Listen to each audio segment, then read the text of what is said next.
Thank you so much for joining me here on LinkedIn Live. My name is Makita Waterman, and today I wanted to talk to you about mental health and how it impacts your productivity, how you show up at work, even down to how you negotiate your salary, or if you're a contractor or you're self-employed or an entrepreneur, how the two actually go hand in hand. I see a lot of people in these days and times being super successful, whether it's content creators or they're starting their own business, or maybe they do have a job, but they are quote unquote subject matter experts and doing public speaking engagements, etc. And some of them are talking about mental health while others are not. And I was speaking to my brother earlier this morning, and we were talking about people who are actually seeing success in these days and times. And I questioned my brother and said, but what about their mental health? It's great that people are becoming wealthy or rich or even just being successful in their career, but when they close their laptop, leave their office, end that business meeting and go home to their family, how are they treating their family and how are they treating themselves? And this is a very serious issue, I believe, especially when I can't speak for yourself, but me personally, there were a lot of things that I was kind of sweeping under the rug in my personal life by keeping myself busy before the pandemic.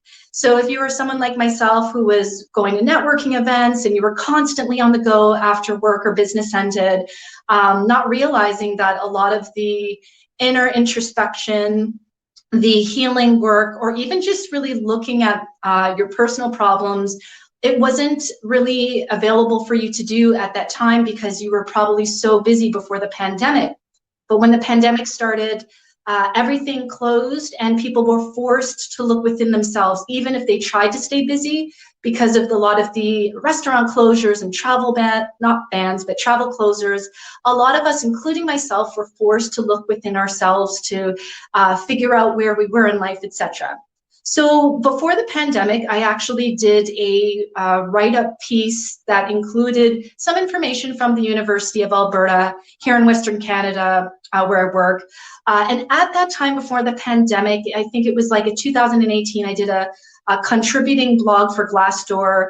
And it was a correlation between students feeling really high stress because a lot of the societal factors that were happening at that time and their mental health. And I spoke to a representative at my local university that worked in kind of like the student counseling area of the academic institution. And she was finding that she was getting a lot of feedback from students that were unable to finish classes, perform well because they had other issues outside that they couldn't really fix on their own. So now we're here talking about this conversation here in 2023. At that time, I did a check, and probably before the pandemic, I kind of like to look into these things. 1 out of 5 North Americans, Canadians meaning, and people that live in the United States had mental health issues. Now they're stating that the quote, the ratio is the same, but I honestly don't believe that that's true. I personally think that 3 out of 5 North Americans have mental health issues, and I'm not talking about major issues like they have to go into an asylum, but I'm talking about mental health issues as far as dealing with work-related stress, dealing with stress in their personal life, dealing with triggers and things that come up that they might have experienced in childhood that they're actually carrying into their romantic relationship or at work or in business, dealing with their teams, their employees, etc. So the reason why I wanted to have this topic is some of you might have saw the post not too long ago where I shared that for the past 2 years, I've been working with a mindset coach. It was at the beginning of 2021, and I just felt like I felt very overwhelmed with how quick things were changing in the world, including just looking at myself, where I wanted to be in life, and some of the strengths and weaknesses that I had in my personal life. I called my dad and a couple of people in my personal life that actually do maybe not the healing work, but personal development. And they referred me to a coach, and I've been working with him ever since. How long am I going to work with my mindset coach? I have no idea. Improving the mind and the soul, it takes time. And I'm not saying that anybody here on the line watching now or later on in life that you have to seek a mindset coach, a business coach, a life coach, and a therapist. But I can say for myself that if it wasn't for working with somebody who kept me accountable for my goals, who actually pointed out things that I would come to him about, as far as maybe a scenario happened in my day and it bothered me, there is a lot more that a coach, a mentor, a therapist, whatever, you name it, can notice and catch that you personally can't catch because you're not working in the mental health space. Now, what does high levels of stress and mental health look like at work? Just from my research and content that I often see on my timeline on social media, not necessarily here on LinkedIn, but other apps. Having mental health issues while on the job looks like taking almost everything seriously, meaning somebody might say something to you in a certain way, even though they're giving their feedback, and maybe you do feel a certain emotion attached to how they're delivering the information, but then that disrupts your whole day. Like, you might speak to your boss, for example, and they're stressed out, maybe they're angry about something, and they relay a message to you. They are giving you feedback or advice or just giving you direction on something, but the way that maybe your boss said it was, in a way, it made you feel uncomfortable, and they were just having a bad moment, but now you took that on, and now your whole day has been wiped out, your week has been wiped out, your months have been wiped out. Or maybe you're taking that back home, and maybe you might not even know what you're doing. Maybe you're taking that out on your children, your spouse, or doing some kind of imposter syndrome. Now you're questioning yourself. Okay, this happened at work, I felt triggered. Am I even qualified to be here? And that's just an example of how a mental health issue can snowball into a big situation that can be processed and registered in your brain differently if you were to let go of some of the mental health issues that you may or may not realize that you have. I can just give you an example for myself. Before I was working with my mindset coach, I would take little instances like this personally. If somebody registered some information, maybe their personality was a little bit more, I guess you could say, aggressive. There are times where we all kind of might take that piece of information or take that experience with someone on the job or in business, and then you start questioning yourself, kind of like a man or a woman in the mirror moment, where you're like, what did I do wrong? Are they upset with me? You know, sometimes your mind goes down the rabbit hole, and now you're starting to think that you might lose your job just because somebody talked to you rough, or an aggressive person explained something to you in a way that you wouldn't explain to them. And these are the examples of things that can really knock you off your center and maybe make you feel discouraged. Or now you're coming to work the next day feeling like there's a ton of bricks on your shoulder, and now you have to do a presentation in front of 50 people, whether it's in person or online, and now you cannot even perform effectively because there's a snowball of not just issues at work or in business, but there are personal issues that you might be evading through keeping your schedule busy, or playing video games a lot, or spending a lot of time on social media. These often are, I guess, ways that we often try to cope so that we don't have to deal with the issue. And believe it or not, you can be the star performer on your team. You can be CEO, employee of the month. This can negatively impact your ability to tap into your true potential, your ability to feel confident, even sometimes, depending on the topic. Like, let's take, for example, you go into a one-on-one session with your boss, and they're doing a performance review. Maybe at your job, you do it every 3 or 6 months.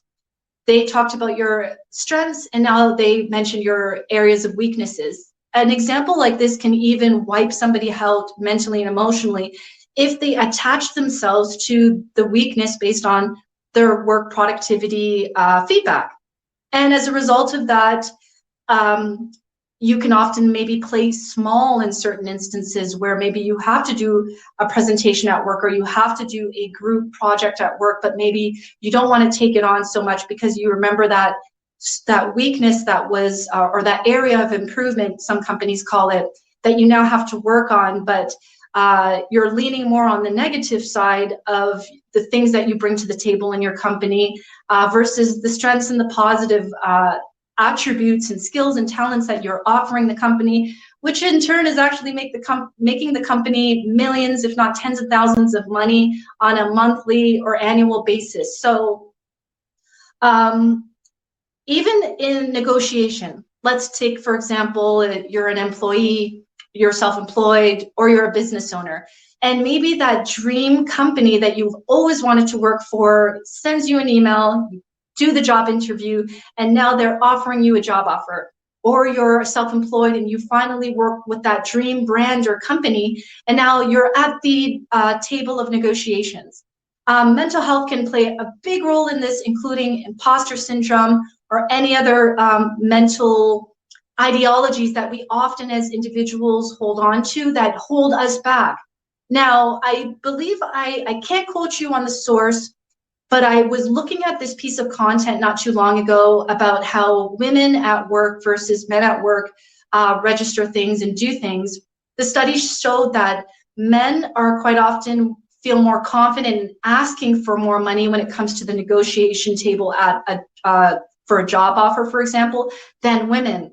And I believe the study also stated that a lot of these jobs that men are applying for, where they're asking for more than I'd say this average woman would ask for, a lot of these jobs the men are actually underqualified.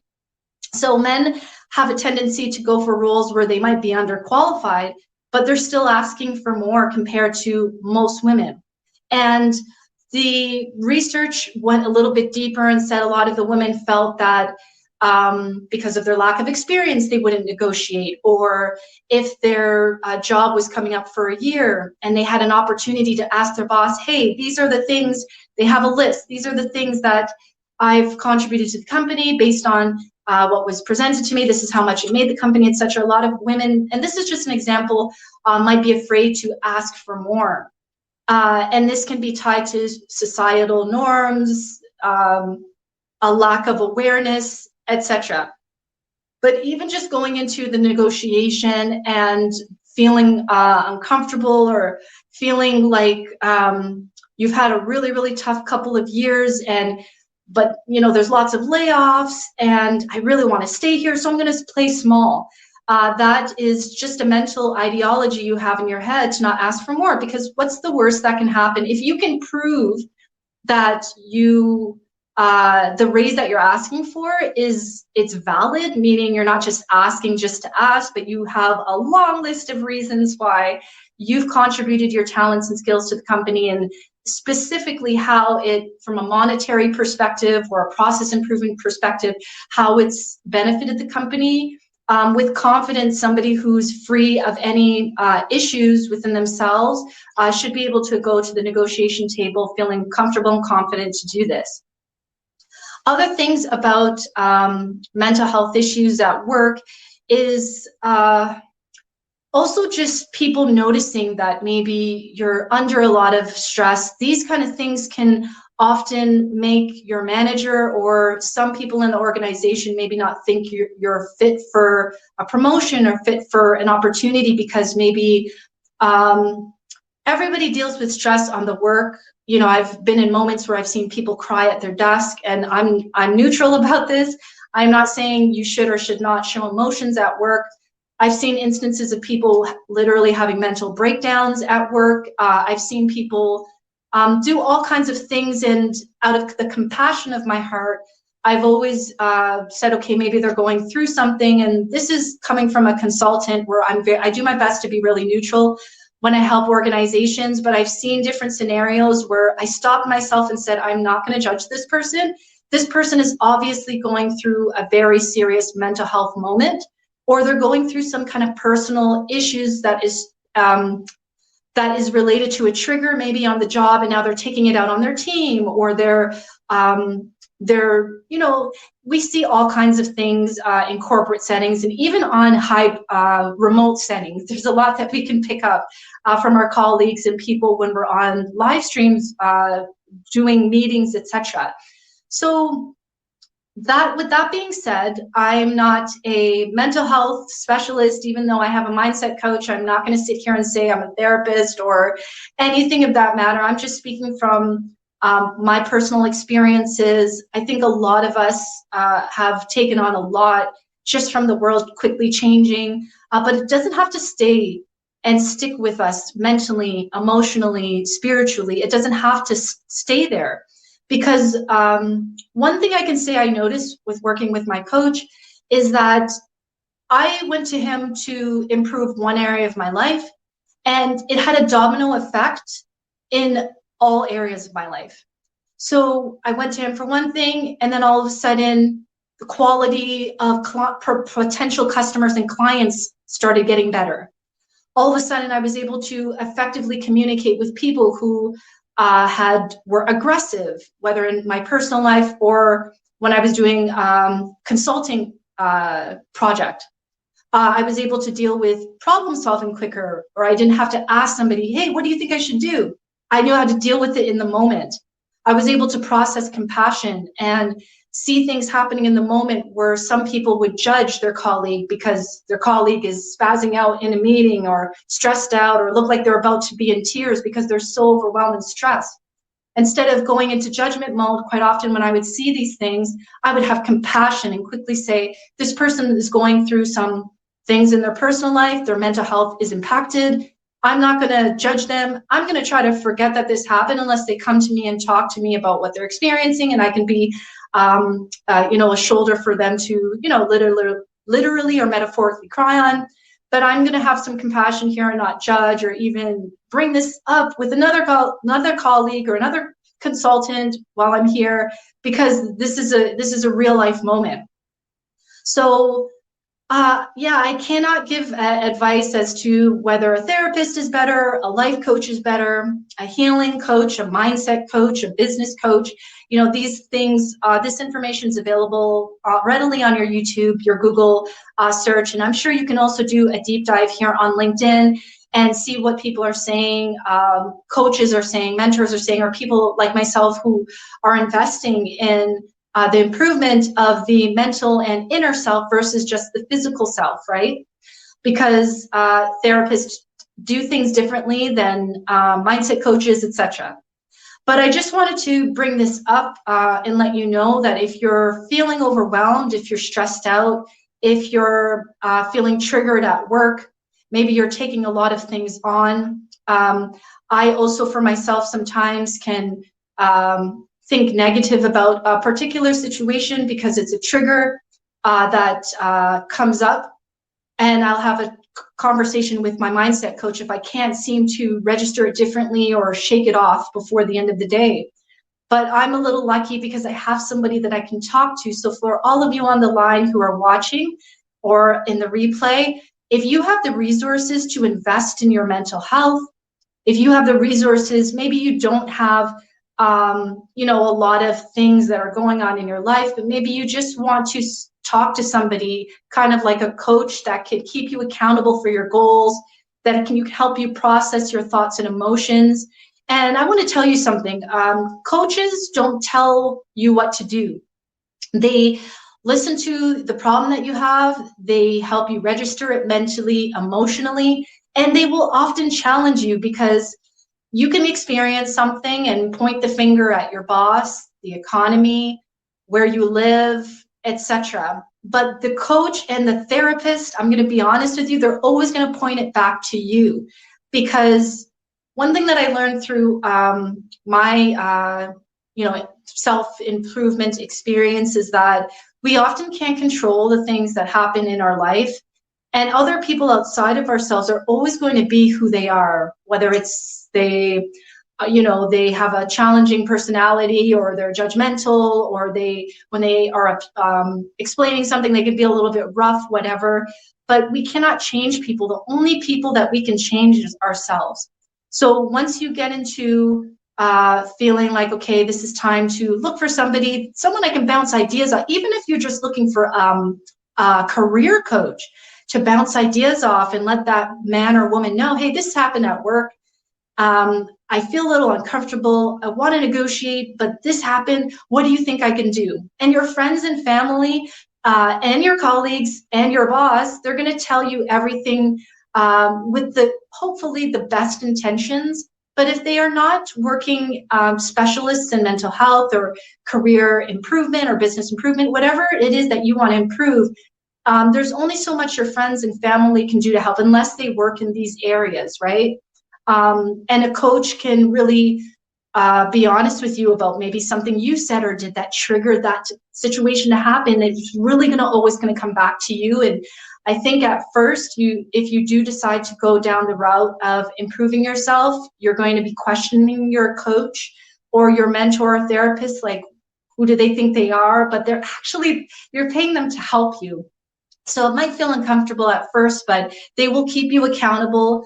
They will let you know where you went wrong versus pointing fingers at others. And when you get to a place where you can manage your mental health without speaking to your therapist or coach so much, or you get to a point where you can process an uncomfortable or difficult situation without it letting you wipe you out mentally and emotionally, where you can't even produce successfully at work, and now your productivity is going down and the quality of work is going down, or you're feeling like you're going to work and these kind of things can really take you out of the game of being the best version of yourself at work or in business. So I just wanted to kind of show up and have this chat, tell you a little bit about my experience and how you're not alone. Like I said, they are stating that 1 out of 5 North Americans, I personally think it's 3 out of 4, or 3 out of 4 North Americans have mental health issues. And the last thing I want to leave you with is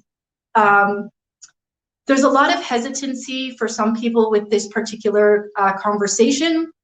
A lot of the times, and depending on your culture, where you're from, etc., this conversation is taboo, and a lot of people might not want to hear what you have to say.